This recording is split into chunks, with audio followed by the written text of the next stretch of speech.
Ron, I appreciate you being on the show. I'm excited because one of the topics that we talk about the most and I focus on the most with this show, and really you don't know this because we're just getting to know each other. But about 6 months ago, I changed the title of this podcast from my name, The Ryan Hanley Show, which super creative and egotistical, to Finding Peak, which is the podcast title today. It was a big change. It was a brand change, and really it was a directional change for what we're going to talk about today, which is these ideas of leadership, growth, and kind of, I call it peak performance, but becoming the best versions of ourselves. Because as you said, and this is where I want to start, right? It's time for a quantum leap forward in leadership. So what does that mean to you, and why in particular now do we need that quantum leap forward? Like, what's going on in the marketplace today that this, among other, among maybe a few other times in history, is an incredibly important time to evolve our leadership? Yeah. I think it started back in the 80s. I was working with AT&T during their divestiture. I was running a corporation called Inner Game, and they had hired us to really manage their shift from the mindset of being a monopoly to one of being a for-profit 5 organizations. And I really saw how stuck they were in that old way of thinking. And even though they saw and fully agreed with what I was suggesting needed to be done in terms of really supporting everybody and cooperating and bringing, and sharing, everybody kind of in the organization kept their head down, nose to the grindstone, and was looking more at retirement than anything else. And so it was just that monopoly mindset that limited everybody. But today we're in a place where we have to be much more conscious. We can't be this old ego-centered, top-down, arrogant, leader that's really just telling everybody what to do. I mean, first of all, people just aren't accepting that any longer. It's just not working. You get Gen Z; they're going to walk out on that sort of mentality immediately. But you're also seeing there's 50 years of leadership research that clearly shows that a more conscious, cooperative, collaborative organization is more profitable, literally by at least 40%. I mean, I see it all the time in my clients that they're seeing increases in profit and productivity by well over 40%. All because just as if we get our own life in alignment with our highest intention, our greatest aspiration, and we really develop our life and become who we need to be to reach that highest aspiration. So an organization that has a meaningful purpose, even if it's making widgets, but they're also contributing to the world in some way, all their people come together. So it's just as an individual comes together and their life becomes more, successful or fulfilling and joyful. So in an organization, as they come together with a single pointed focus, collaborating and cooperating, bringing out the best in everyone, you give people meaning. You give people a sense of purpose and validation in their life. And the truth is they go home happier. They go home feeling more fulfilled. They treat their family better. They treat their spouses better. They contribute to the world in a different way. And we create, which is kind of my hidden agenda, creating a more conscious and caring world, which is, if we don't do it now, we're in trouble.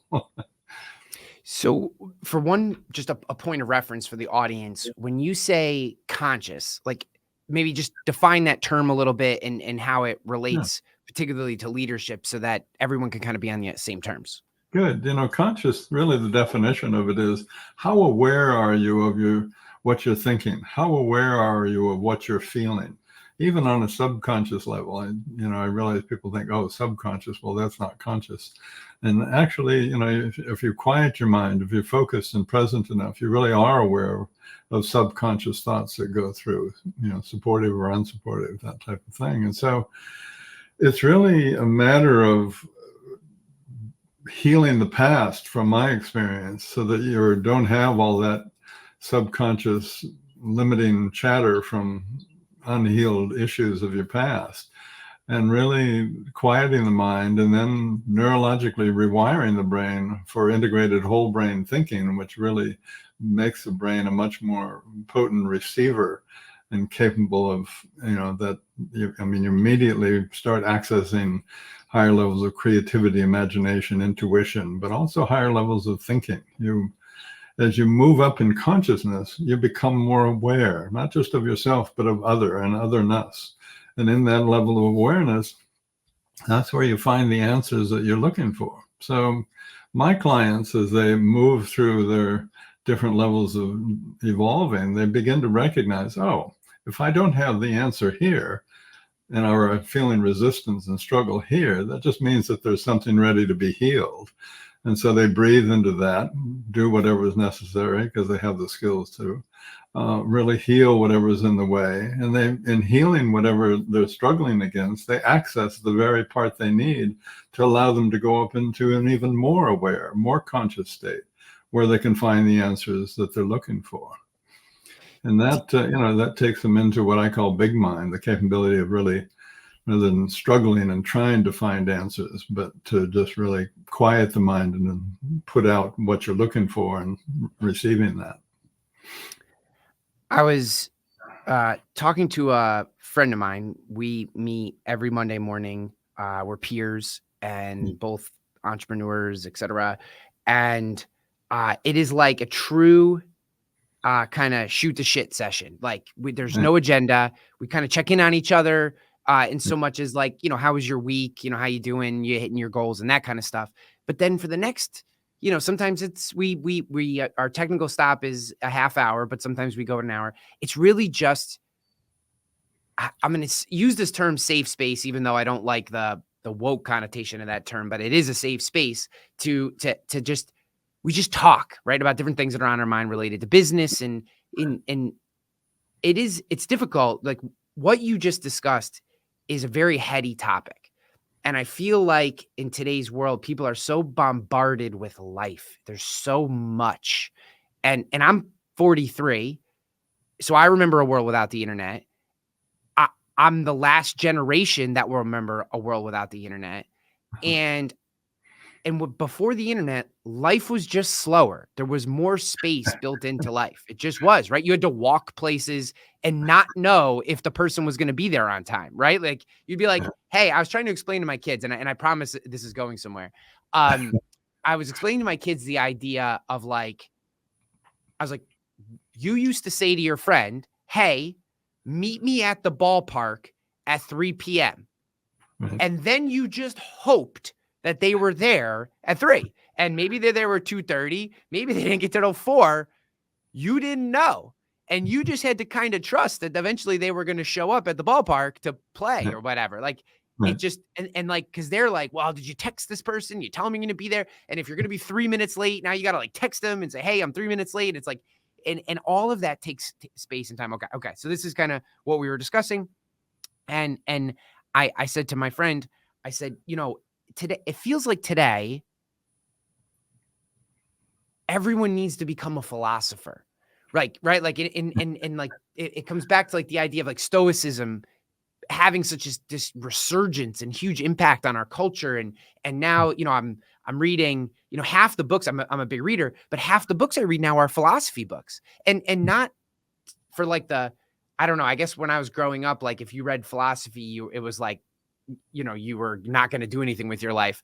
And now I feel like if I didn't have these concepts as an entrepreneur, as a leader, etc., I couldn't operate in the world without these ideas, right? Without a quote that I've been using all the time is from Bruce Lee in some of his writings. The value of the cup is its emptiness, right? I've been saying that a lot to some of the people that I mentor and I have some executive coaching clients that I work with. And I'm like, they'll be talking, kind of like I'm doing right now. And I'll say like, hey, let's empty the cup on this topic. Like you're telling me you don't have the answer. So the reason you don't have the answer might be because, it's already full in your head. Maybe we need to empty it. So like coming back to my question with that huge, long contextual diatribe is, do you think that with the pace of the world or other factors, which I'd be interested in, that philosophy and philosophical concepts it's why these things are making such a resurgence into our life, that we actually need these topics now more than ever to deal with our teams, with ourselves, with our spouses, with our children, with our friends, etc.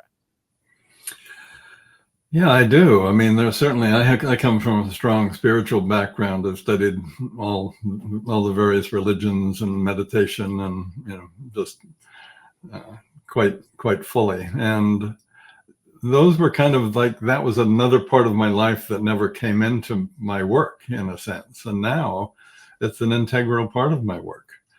Just as I remember, creativity was really, if you had a creativity group in your organization, well, they had a little closet in the basement. Yeah. And now the CEO is, all about creativity. That has to be their highest ability almost. So all of a sudden, if you're not present, if your mind's not quiet, if you're not accessing higher levels of consciousness, you're not functioning as an optimum leader. And so it really is a complete shift, and I think it's wonderful, because I think that shift in awareness, self-awareness, other awareness, caring, becoming more cooperative, collaborative, supporting others is really what we need to really begin to not only take care of each other, take care of the human, but also take care of the rest of the world, become aware of the oneness of it all, rather than the duality, separateness. And, whatever's good for me is all that matters. So you've said quiet your mind multiple times, and I am positive that, knowing the audience as well as I do, that there are many people out there going, oh my gosh, I would love for my mind to be quiet. So Yeah. how do we do that? If you're a leader, etc., how do you quiet your mind? How do you when you're working with a client or an executive or whatever, how do you coach them to actually build some quiet into their mind? Well, first I try and logically get them to understand what all the noise is about. And as they begin to recognize that, and this is just science, that most people have the same thoughts every day. They might say them differently, but it's really just this noise that goes through their head. A lot of people even embrace that and raise that level of chatter because they feel safer being up in their head rather than really being in the wholeness of what their brain's really made up, which is also includes the heart and the gut. People are starting to recognize, oh, the gut has neurological circuits, the heart has neurological circuits, so the brain isn't really just this in the cavity up top. It's all through us. And so, you have to be able to, a lot of people that I work with are very brilliant. They really are. They have that high IQ, but they don't have the emotional intelligence. And that's because they hide in their head. And so the only way to get them out of their head is to help them recognize that what the challenges they're dealing with are all really the result of them stopping breathing. In other words, they ran into something that they didn't know how to emotionally handle. They ran into something that they didn't feel comfortable with. And so they went up in their head and and tried and saw what they could do, but they quit breathing when they do that. And so the way to heal all of the things that they were unable to heal as a child, as even earlier in their adult life, is really to learn to breathe. And as you learn to breathe and look deeper, you learn to recognize, oh, there's a lot of emotional baggage in there. So you have to learn to acknowledge, express, and release that emotional baggage. Your analogy of hanging out with your friend and having an open, sharing conversation, well, those can even go deeper. And maybe you just didn't include this, but one of my mentors, Joseph Campbell, talks about you've got to enter that cave that you fear to enter to find the treasure that you seek. And of course, that treasure that you're seeking is that unconditional love that every child wants. It's you. You need to discover the wholeness of what you are.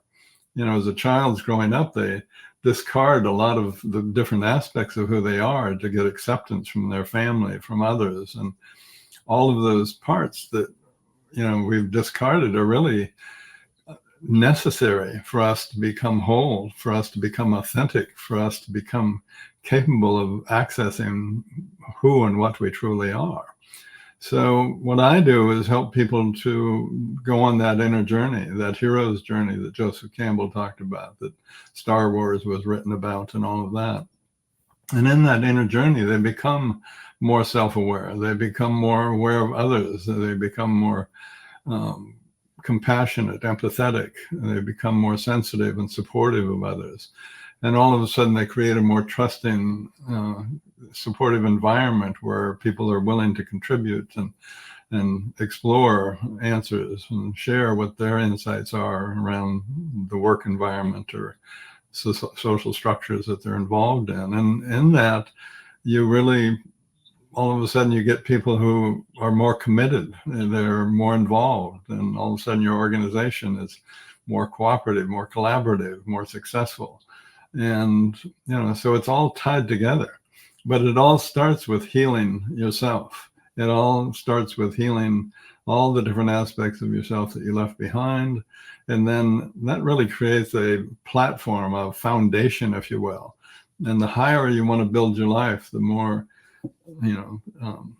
more you want to do with your life, the stronger that foundation has to be. Just like if you're building a building, if you're building a one-story building, well, that's, maybe a foot deep of concrete is going to do it. But if you're going to build, towers, then you're going to have, that huge hole that you're filling with concrete and structural support. And so healing the past gives you that foundation to build your life on. I think that's what took me in this direction. Is so often I'd see people, spiritual teachers, politicians, business people, they would have done really well and they rose to a certain level in their life. All of a sudden they felt like they were kind of running into some limitation, something that they couldn't understand. So they'd try harder, they'd use the old tools they'd used, and rather than shifting to a higher state of consciousness and becoming more self-aware and emotionally intelligent or anything like that, and their life falls apart. I mean, I've seen people die, I've seen people lose everything, all because they weren't willing to let go and grow. They were so caught in that old fixed, limited mindset that they weren't able to evolve.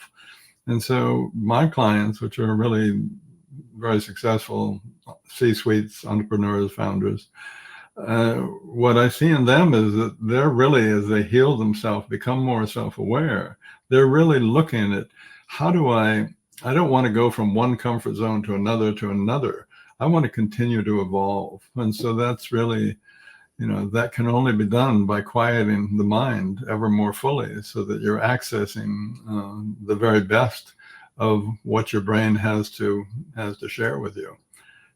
So, not to jump on, let me just add this, as you quiet your mind and it becomes more integrated whole brain thinking, that forebrain, which is, everybody uses it, but it doesn't really blossom until the brain gets quiet.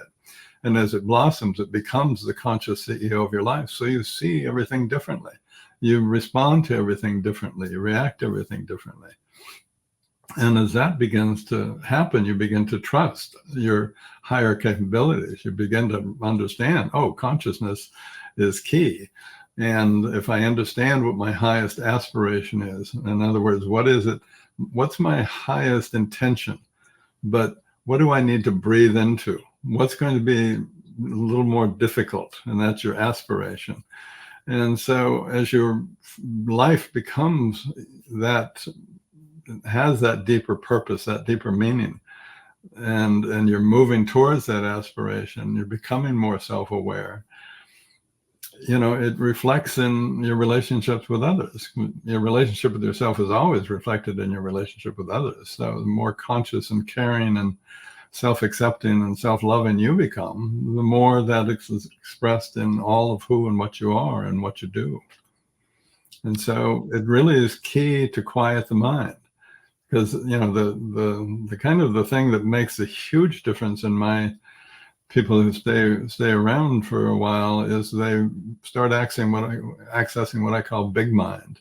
And big mind is where you not only don't, you have a challenge, and rather than sitting down and trying to look up, well, what did I do before? How could I handle this? And trying harder and exhausting yourself.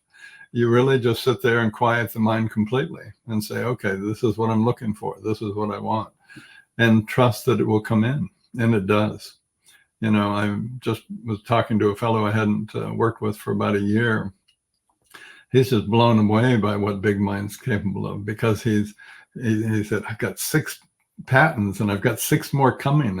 And this guy's not an engineer. He's just a business guy who's got ideas that he needs for what he's developing. And so you really are able to, you have to be able to be that mentally agile. You have to be that mentally capable of accessing the best of who and what you are without running all sorts of down dead-end roads and wasting time and effort, because this rapidly changing, ever increasing complexity of our business world, there's no time for that. You have to be able to respond, and you have to be able to respond from a very present, conscious place.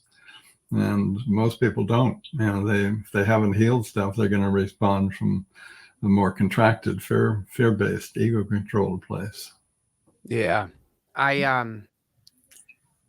want to go back to something you said that I feel like, especially earlier in my life, I could really relate to before I started doing a lot of work on myself back in 2017, 2018. You said many people feel safer in the noise. And or that may be paraphrasing, but that was pretty close to what you said. And I could very much relate to that. I have a fairly strong case of ADHD, which I got diagnosed with at 40. I'm 43. I just thought I was crazy and different for a long time and didn't necessarily understand. But what I would do is essentially that. Like when you said that, I was like, oh my, I had never thought about it that way. But when I really look at 2017 as like a sea change moment in my life, when I started trying to take, we'll say control as much as you can, but being a conscious effort towards being a better version of myself versus just like existing in 2017. And we don't have to go into why that is. It's unimportant. Okay. But before then, I feel like that's what I would do, right? Like in moments where I felt lost or I felt unanchored or depressed or whatever, it was like more, give me more, put more in my head, more thoughts, more activity. And it was like somehow that, even though I don't know that anything, and most likely I don't think you could say anything more productive came out. No relationships were not getting better. I wasn't getting happier. Right. Yeah, it was like it was like an excuse or a distraction from actually getting better. Was just more. So okay, so I can completely relate to that. My question to you is, for those who are listening, who are still there, I feel like today I have a much better handle on it. Not that I'm perfect and improving, but I do feel like today I have a much better handle on it. 6 years of really good counseling and lots of personal work have done that. But for that person who isn't there yet, who may hear that and go, man, I think I might do that. How do you start to recognize that that you are that person, that you're, instead of quieting, you rush into more noise as a way to escape, right? Which we know, which I think we both agree. Right. And obviously this is your position, is not the way to go. How do we start to recognize that? And maybe what are like some 101 level ways of starting to pull back into the quiet? You know, if we're starting at a baseline of most people, I don't think, and you've probably seen this in some of your clients, right? They have none of these tools. So how do you recognize it?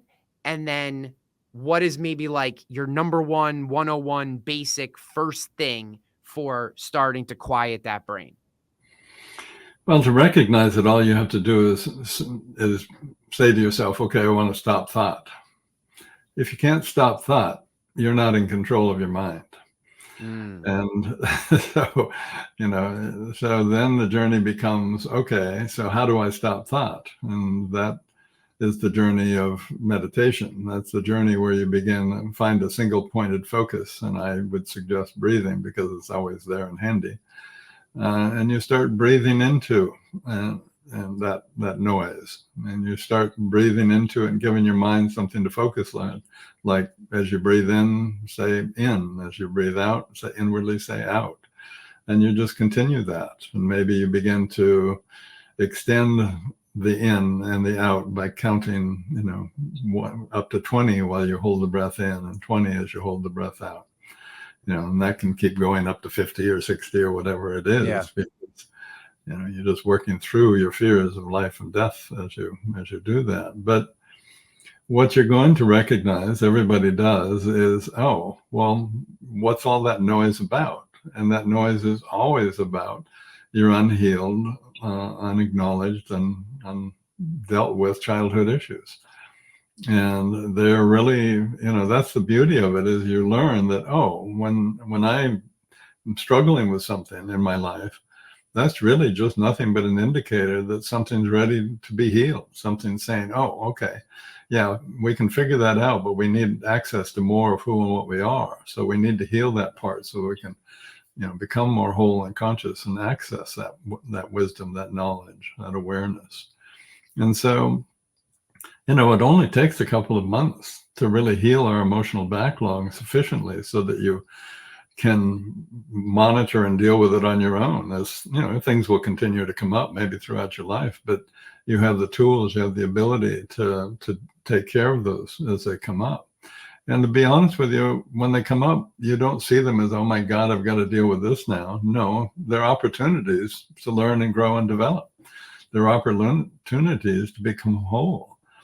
You were talking about when you were talking with your friend at lunch, you were open and honest with each other. Well, if you heal that past, if you really have gotten to that point of openness, those cave doors are wide open. You put up party lights, you have music on, you invite your friends in. If they see anything, they're going to point that out to you, and you to them as you're going to their caves. Those caves, rather than something you hid yourself and hid away from others, hoping nobody would recognize that existed, those aspects of yourself existed, so you avoid rejection and being hurt. Those cave doors are open, and that's that wholeness of who you are brings out the uniqueness, the character of who you are, which allows you to be unique enough to actually live your life fully and be successful. Otherwise, you're just sort of meandering in the noise, and fear of success, fear of failure, fear of everything, runs your life. I this year I had there, 2023, I guess, in the last year, but it was 2023. Had the opportunity to see Jordan Peterson live in Utah talk, and I had heard him talk about this topic on his podcast before. It was the first time I got to see it live, but it was the idea, and it's very simple, of tell the truth, right? And people hear that and they're like, yeah, of course, tell the truth, yeah, okay. But the way that he dives into this concept, to me, is exactly what you're discussing in terms of letting people into the party and letting them see the things, because he goes into this and in a way that only he can. So I'm not even going to try to do it justice. This thought experiment on why it's important. And ultimately he comes out with the conclusion that the only way to live in reality is to tell the truth. And the first time I heard him say that was probably 5 years ago. Again, I got one of his podcasts and I couldn't tell you what it was. But hearing it again live and watching him actually work through the thought process in real time, it hit me even harder and became really something I said to myself is this needs to be a core value in my life, because one, I guess lying is immoral for sure, I guess, especially if you're religious. However, the concept that was this idea of, if I'm not telling the people in my life the truth, I'm not living in reality. And the idea there was, if I say something to you that is untrue, you, Ron, are going to respond to that as if it is, right? So now I'm getting a response to you. I'm getting an honest response, or what I would perceive as an honest response to an untruth, which means we're not actually communicating in reality, because I told you something that I didn't actually believe. You gave me a response on that thing that was untrue to begin with. And now we have a relationship that's based on concepts that don't actually exist. And I feel like that relationship debt builds over time. And so many of the poor relationships that I've had, I could almost pull back to this idea. And in the time, I obviously couldn't wrap my head around this concept, but listening Mhm. to you describe it here in a way, and I really like that visual of like letting your friends come in and party and see everything with the lights on, and they can point out the, hey man, you might want to dust that corner off or whatever. Yes. Like, that to me, I think is a really good visual, because everyone can imagine someone coming over to their house. But and now your friends are actually, they're living in reality with you, and maybe one of those friends, and I think this is the hard part, and I guess this is maybe a really good place for you to jump in, is, excuse me, is the hesitation is obviously, what if Ron doesn't like me? What if I tell Ron exactly who I am, and I would love for Ron to like me, and Ron hears exactly who I am and goes, meh, you're not really somebody that I want in my life. Or I think you're okay, but I don't want to have the type of relationship you want to have. And now I'm hurt because you have rejected me. And if I had just lied to you about who I was, or massaged pieces of me, this person who I wanted in my life would be in my life. How do we get past that concept? Because maybe not just in relationships or marriage or whatever, but in business, this is just as true in business. We do it with our best employees. We do it with our business partners, our vendors, our board members, our investors. We create these false realities, and then we're surprised when they react to the false reality, or that they buck when they actually figure out what the truth is. But we do it over and over and over again. So how do we stop this cycle? One, I guess, do you agree with this little monologue that I went on? And two, No, how do we start to I think you're absolutely wrong. No, just yeah. kidding. How do we buck the cycle, or how do we have Right. enough confidence in ourselves to say, even if Ron is someone that I would love to have as a dear part of my life, I have to show him myself. And if he decides that that's not what he wants, I need to be okay with that. How do we do that? Well, you've hit the nail on the head that most of us grow up, because I've asked all over the world, what does a child want more than anything else? And everybody shouts out love. Do you want Yeah. conditional or unconditional love? Unconditional love. So a child wants unconditional love. I'm just confident of that. So what will they do to get it? And everybody shouts out whatever they need to, anything. Mhm. And so the question is, well, what did you do to get love? What Yeah. parts of you did you give up? What parts of you did you develop? Who did you become? You learned who to be, what to feel, what to say, what not to say, who not to be, all so that you would fit in, because you were looking for love outside of yourself. So the beauty of healing the inner child, of doing that inner work and becoming more self-aware, is the big shift that I see, even literally within 2 months, is they begin to look within themselves for that acceptance and love. So that paradigm shift, they're programmed for getting love rather than, well, to be a nice person, to be an achiever, to be, whatever they think they need to be to get love from others, becomes, to get love, I need to love and accept myself. And that becomes their journey. And so they're not worried about what other people think. They aren't in relationships. They aren't in the big game of being a rescuer, persecutor, victim. They're in the game. They're outside of that game completely, and in a game of just really recognizing everything as an opportunity to learn and grow, and to recognize a part of themselves that's ready to be healed and accepted and loved. And so it becomes a journey of becoming whole, becomes a journey of being authentic.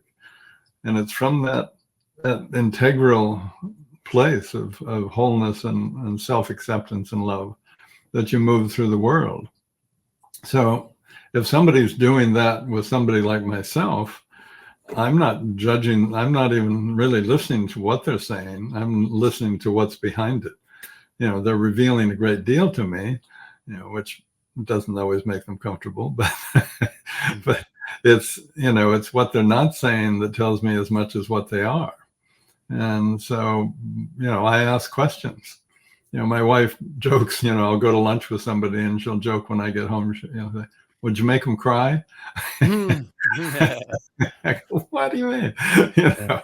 But the truth is, I ask questions, and I I love rabbit holes. It's like, well, what's down that rabbit hole? What's that? What's that thing you just avoided? But Yeah. I'd love to see what's down there, because that's who you truly are. And Yeah. so you live your life differently. You live your life. You're not looking for people who are playing that outside game. You're looking for people who are more open and connected and exploring. So you can unpack your bag. I had lunch with a fellow. He's a grand master in martial arts, been teaching it for 60 years. And we had lunch every day for years and years till he moved out of the country. But, and every day we would just, talk about everything and anything, not just business, which was a part of it, but anything and everything. And in that, you're exploring just what is left behind that needs to be healed. Because why would I ever leave any part of myself behind? If one of my sons had, we were at a picnic and I couldn't find him, and 2 years later he finally comes to the door, and I can see that he's gone through hell, am I going to just slam the door in his face, or am I going to open that door and invite him in and support him in all the healing that he needs to go through, all the anger that he has for me abandoning him, all the things that he needs? I'm going to give them to him unconditionally, without waiver, because I love him. And if we can't do that with ourselves, if we can't go in and help heal that inner child, for me, that little boy within, then we're lost in the noise. We're lost, and then we don't want to be responsible for ourselves, our life, and anything else. So I'm just going to get lost in the noise and not be brave enough to actually respond and be able to respond appropriately on all levels to what's coming into my life. It seems to me, and this is anecdotal, I don't have any numbers in front of me, that there's been a resurgence in openness around people talking about their faith, about God, about whatever status that is for them, and where God and faith play a role in their lives. I felt like for a while, people were hesitant to be public about those topics or to bring them up. And I guess, to me, again, that's anecdotal. So assuming that it's true in this scenario, it might not be. And if you have evidence, I'd certainly be interested. I just haven't done the research on the topic. It's mostly just from, again, as many people as I follow. To me, that seems like a counter move to what has been a very secular few decades in our society. That it seems like, I've seen my own sister go through this. I've seen many friends who have pulled away from faith, away from God, and no judgment on which version you choose. I have my thoughts on God comes to us all in the way that I think there's about 300 and some gods. So yeah. Yeah. But and I actually fight with even though I'm technically a Christian and follow Christian practices, I get in arguments with my mother. My mom is a saint, but she's also a Bible literalist. Yeah. And we have a lot of really fun arguments because I'm of the opinion that I don't, this is so off track, but I guess I've already gone down the path, so I have to follow it for a second. I feel very strongly that all the religions are God. He's comes to you in the time and in the way that he needs to present himself to you. And whether, because I said to her, I go, so what? Everyone in Japan pre-1557 or whenever the first Christians got there is just screwed, like, because they didn't have Christianity. They're just all that entire part. They're all screwed. Like, I don't understand. Like, explain that to me. So whatever. So my point in saying this is it feels like our society very much has made this very secular, very materialistic, narcissistic move the last 2 decades. And maybe that's to do with the internet. There's a lot of different reasons for that. And now there seems to be this counter move back to these ideas of mindfulness. If maybe God is beyond where you want to be right now and you want to be more in kind of a meditative, non-religious mindset, but similar breathing techniques, mindful techniques, or you're going down a faith-based. Do you see this move coming back? Like, does my anecdotal observation make sense to you? And are you seeing similar things? And do you think it's from this kind of very like self-oriented last few decades that we've had? Does that seem like the right way to position the argument? I'm okay with that. Okay. Okay. So I, that being the case, oh, sorry, keep going. Sorry. well, people talking about religion isn't talking about themselves. A lot of people hide behind their religion and let their religion define who they are. Mm. So you've got to be a little I think bit there's careful. some fairness. I think there's some fairness. I think there's some fairness in that comment. I would accept that. I mean, Um, yeah, I've studied a lot of religions. I started when I was about 12, and as a yeah. Christian, and started literally going to other churches, other synagogues, wherever, and that branched out into Hinduism and Buddhism and a lot of other things. And so it's a matter of I'll be really bold here. I think Yeah, no, please. I think your religious choice is determined by your level of fear. Okay. And so it's, when you get to a certain point, when you meditate and dissolve in the infinite and recognize the oneness, is that God? Yeah, certainly, most certainly. But what if, when you study physics and you recognize the perfection of the world, you recognize the perfection of existence. And it's like, okay, well, so did God really spend that much time creating this earth and us in this huge vastness? Or is there, is God something more than what I'm really contributing or, saying that he or she is? So to me, the one thing you can rely on is, it's like if you and I were walking on a dirt road and there was a dirt bank off to our right, and I saw a gold pocket watch at the bottom of that dirt hill. I don't think you would, if I said to you, oh my God, look, the rocks fell down and turned into a gold watch, you would go, well, maybe somebody dropped it there. Yeah. And the reason you would do that is because the complexity, it's too sophisticated, it's too complex to just be accidentally happening. And so is the world, and so is the universe. So exalting is existence. There's this intimate perfection that goes through all of it. And so I find myself going, well, I don't know about a God, because, I grew up with the God sitting in a big chair kind of thing initially. Mm-hmm. So, but I do recognize that there's a consciousness behind it all. And so everybody, it's like the Hindu story where there's 5 blind men climbing through the jungle or hiking through the jungle, and they run into an elephant, and one's holding the tail, one the leg, one the ear, one the trunk, one the side of the elephant. And they all describe this beast in completely different ways.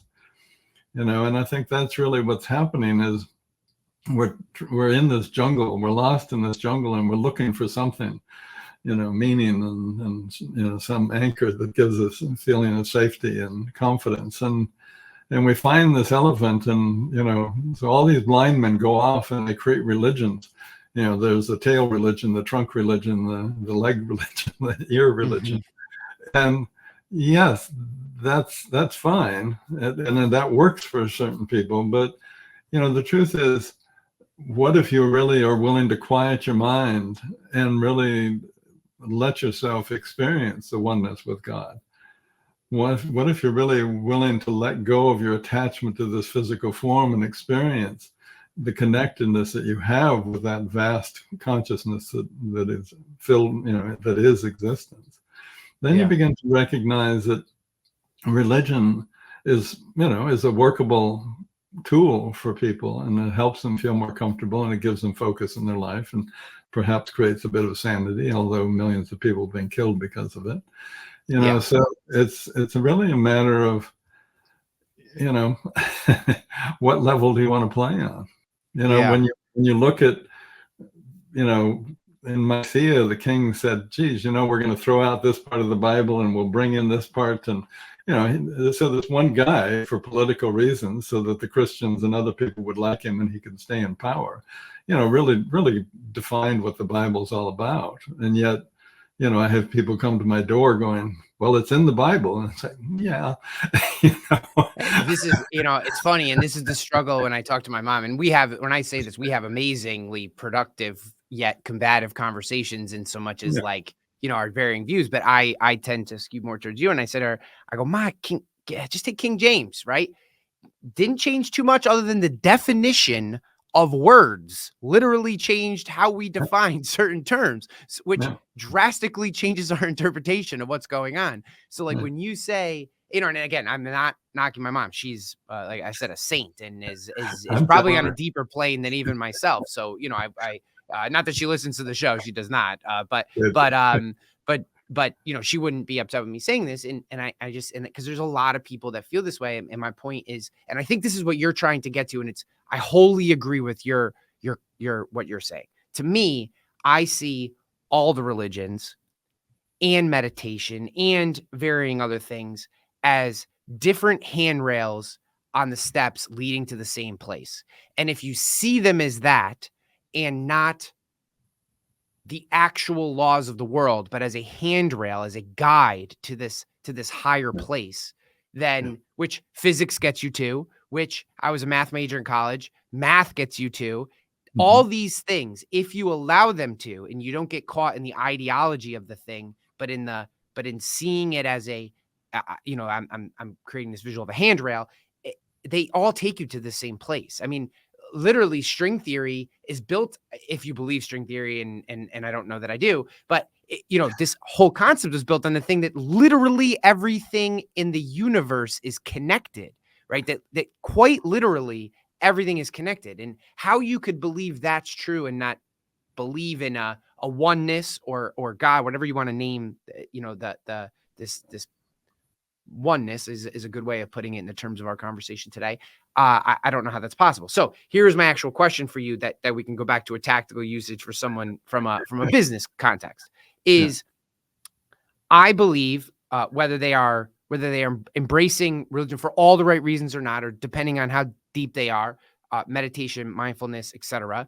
And regardless of it's Judeo-Christian or Hindi, etc.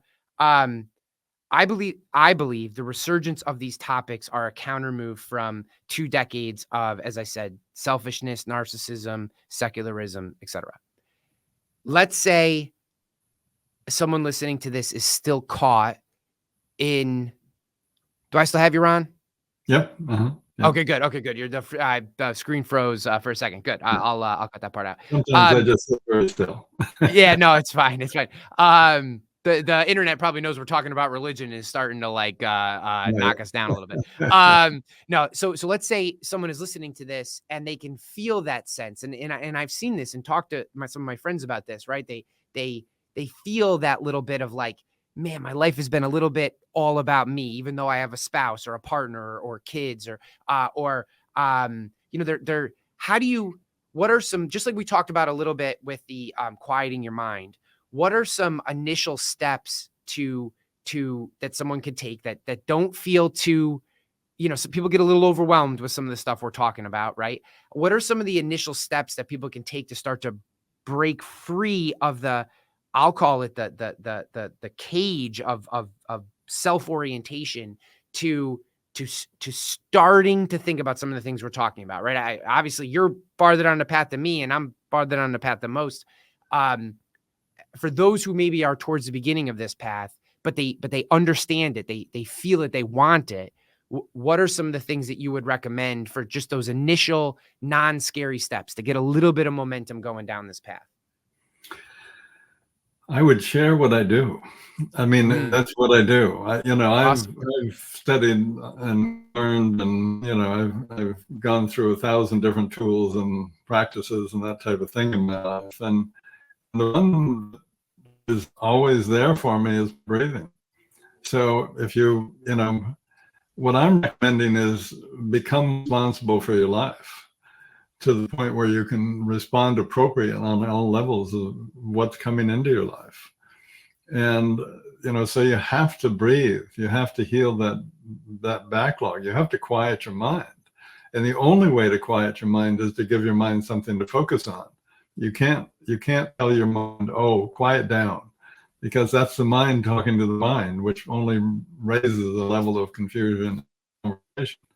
So you have to breathe, because that connects you to your feelings, and that connects you to your heart. And of course, that's when you go, oh, those feelings are getting in the way. Maybe I should heal those. Oh, that heart is in the way. Maybe I should open that.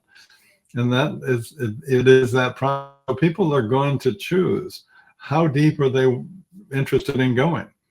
And that depth that they go will determine their depth of their consciousness. That'll determine their depth of their ability to recognize the perfection of the world. You know, to me, everything that comes into my life is perfectly designed to support me and open up my heart and living more fully. Most people, most of what comes into their life scares the bejesus at them, and they shut down and hide from it and that type of thing. Yeah. You know, the truth is, I was given a gift very early on, you know, and it's probably the best gift I've ever received. And you know, I was in the Marine Corps during Vietnam, and it was not a happy place for me. I went in all, you know, athletic and ready to go, and realized what a nightmare it was. And when I got out, I was a mess. I lost, you know, I got divorced, lost custody of my boys, you know, lost everything.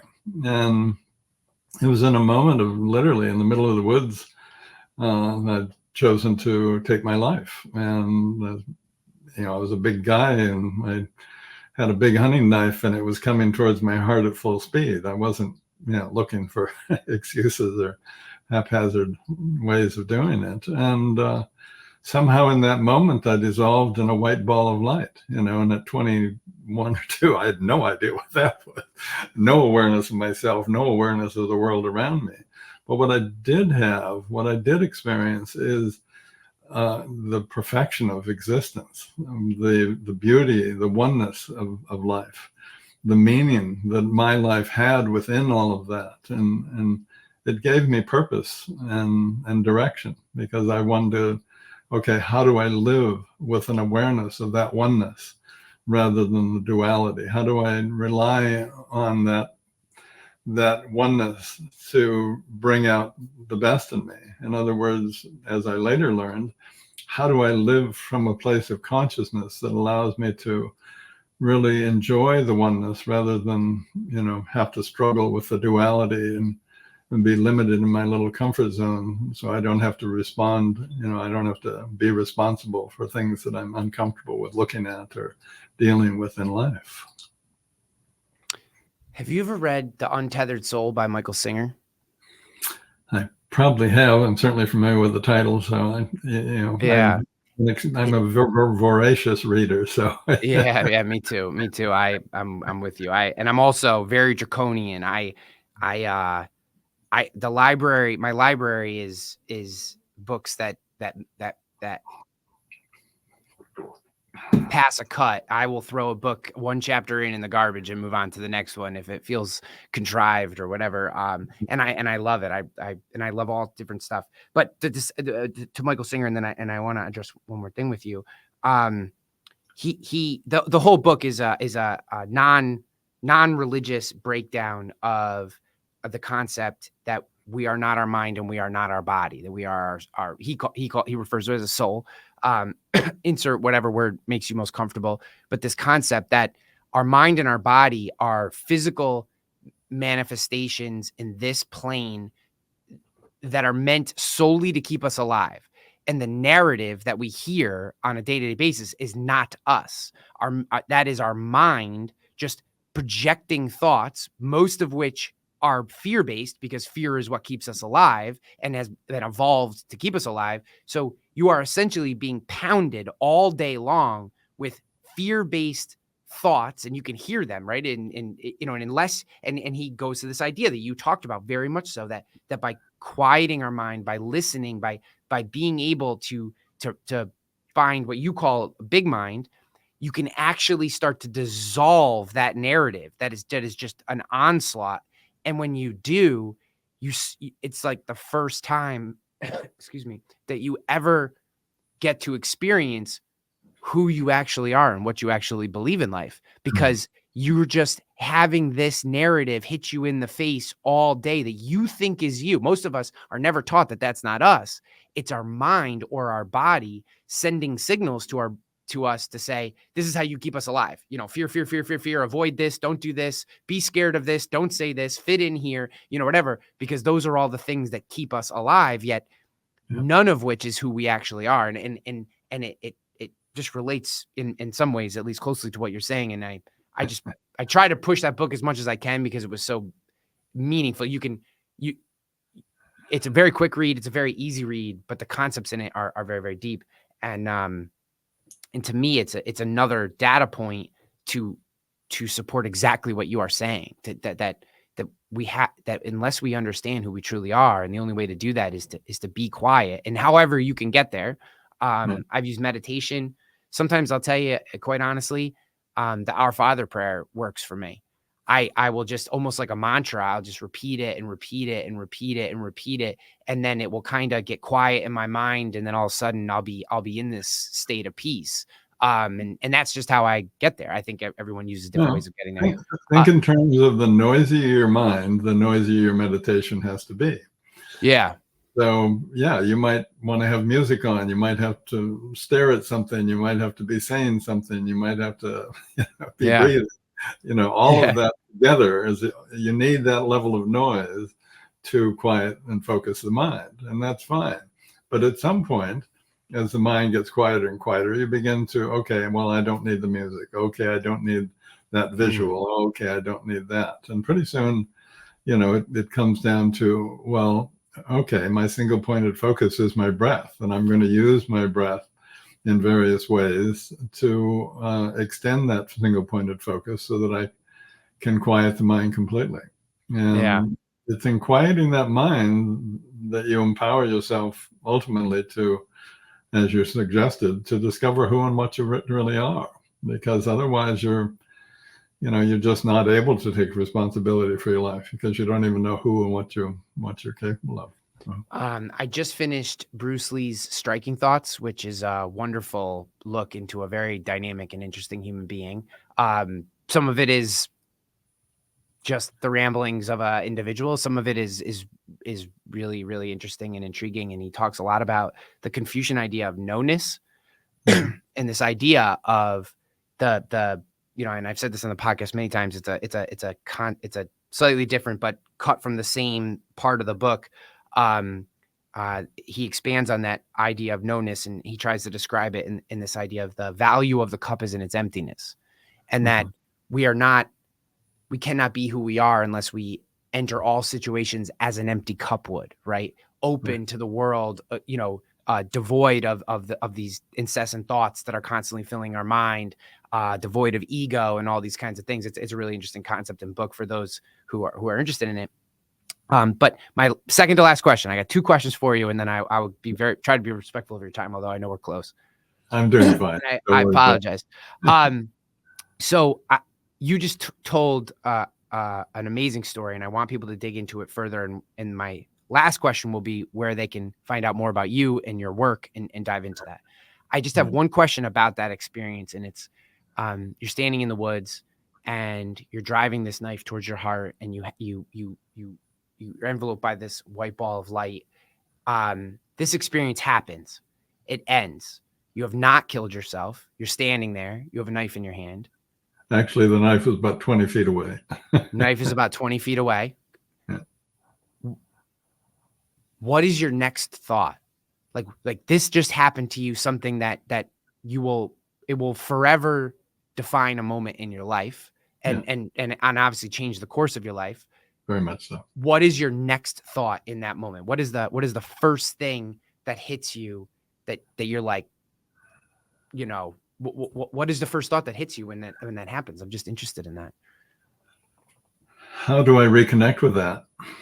And so I literally went to a little cabin on an island, I'm talking outhouse, wood stove, water pump type of cabin. And I read and studied and breathed and quieted and began to explore began to heal all that, when I went in the Marine Corps, I was a U.S. champion rower. I was married or engaged to the, Miss Teenage California. And, I'm thinking, okay, this is my life. I'm doing all right. Yeah. And I came out, and within a year or two, everything was, I had no direction, no sense of everything. So when I had that experience and really realized the perfection of my life, which I had no sense of before, I realized the oneness. I realized that's my religion. And so, okay, so what's my church? Well, my church, is probably nature. And how do I get to that place in my church, and so that I can recreate that whenever I want? And so that became my journey. And the breath has taken me into that. I can quiet my mind. I can go into any state of consciousness I want. I do see the perfection of life constantly, even in the worst of times. And really, I'm not I'm not coming from that place of fear. I'm not. Because when you recognize how limiting that is, if you're in the middle of a crisis, do you want to contract and decrease your ability to handle that crisis? Or do you want to be present and expand your ability to handle that crisis? And of course, reasonably speaking, you're going to want to expand. You're going to want to have the best perception reaction that you can have. So that's how people I work with, that's how they begin to live. And that's the art of high-level leadership. The one thing I saw when I first started studying leadership is the higher their level of consciousness, the higher level of their leadership. The more connected they are with others, the more able they are to relate and really create an environment. It's like, well, yeah, I've spent my whole life helping people move into higher states of consciousness, so focus more on living and working in the world and doing that. And so, yeah, it's just you make up your highest intention. Mine is to create a more conscious and caring world, and the best way to do that, because high-level leaders can have the greatest impact on an organizational or societal level. So, all right, since I have this unique ability to take people into those levels of leadership, that's what I'll do. And so that's the process that I'm in the middle of. I love it. This has been a tremendous conversation. I've enjoyed it immensely. And if you saw my crazy notes, you'd think I was either planning some sort of attack or that I was completely manic. But I've written down so many ideas that I'm going to think on more after this, and just appreciate so much of your time. For those who've listened that want to learn more about you, about your work, about where they can dive in, where's the best place for them to go? Well, just my website, ronstotts.com. And it's got a lot of information, a lot of free stuff if they're looking for ways to begin their journey. But if they're ready to have a conversation and look at what they really want, at the effective, then they'd go to nextleveldiscoverycall.com. And yeah, it's not a sales call. It's like, where are you? What's your biggest challenge? What's your biggest dream? And let's figure out what you need to do, who you need to become, so you can create that dream. Well, for everyone listening, I will have Ron's contacts, his website, the website he just mentioned as well, nextleveldiscoverycall.com, in the show notes, whether you're listening on Apple, Spotify, YouTube, wherever. Also, obviously, you can just go there direct, but if you forget, just go to the show notes and you could find all that. Ron, I appreciate your time so much. I have enjoyed this conversation thoroughly, and I hope that this isn't the last time that we connect. Anytime, let me know. Thank you.